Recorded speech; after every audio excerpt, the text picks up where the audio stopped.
ఒక ఊరిలో ఒక రాజుగారు ఉండేవారు. ఆ రాజుగారికి ముగ్గురు భార్యలు. రాజుగారి మొదటి భార్య అంటే రాజుగారికి అస్సలు ఇష్టం లేదు. రాజుగారి రెండో భార్య, మూడో భార్య అంటే చాలా ఇష్టం. మొదటి భార్యను అసలు పట్టించుకునేవారు కాదు. ఎప్పుడూ వీరిద్దరి రెండో భార్య, మూడో భార్య దగ్గరే ఉండేవారు. ఇలా కొంతకాలం గడిచింది. ఒకరోజు రాజుగారి ఆరోగ్యం పాడయింది. ఆయన చనిపోయే స్థితికి వెళ్ళిపోయారు. అప్పుడు రాజుగారు తన ముగ్గురు భార్యలను కబురు పెట్టారు. వాళ్ళ ముగ్గురు వచ్చి వరుసగా నిలబడ్డారు.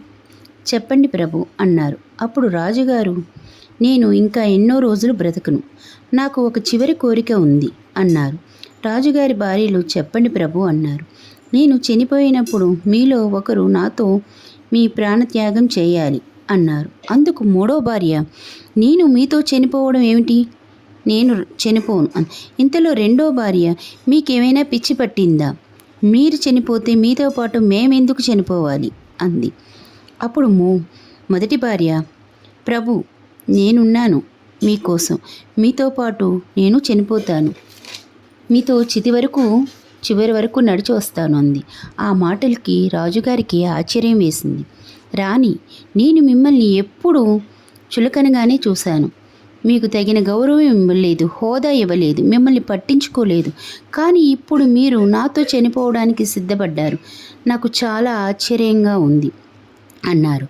ఆశ్చర్యం ఏమున్నది ప్రభు, నాకు చావు అయినా బ్రతుకైనా అన్నీ మీతోనే, మీరే నా సర్వస్వం అంది రాణిగారు.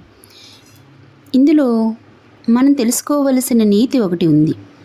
మీకు ఆ రహస్యాన్ని నేను చెప్తాను, వినండి. రాజుగారి మొదటి భార్య అనగా మన ఆరోగ్యం.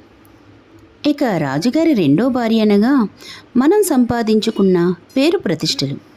ఇక రాజుగారి మూడో భార్య అంటే మనం సంపాదించుకున్న ఆస్తులు, అంతస్తులు, డబ్బు, బంగారం అన్నీ. మన వెంట ఏవి రావు మిత్రమా, మన ఆరోగ్యం మాత్రమే మన వెంట ఉంటుంది.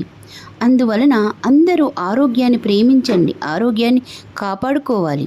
ఆరోగ్య లక్ష్మిని ఎప్పుడూ మన వెంట ఉండేలా చూసుకోవాలి. ఆరోగ్యమే మహాభాగ్యం. జై శ్రీరామ్.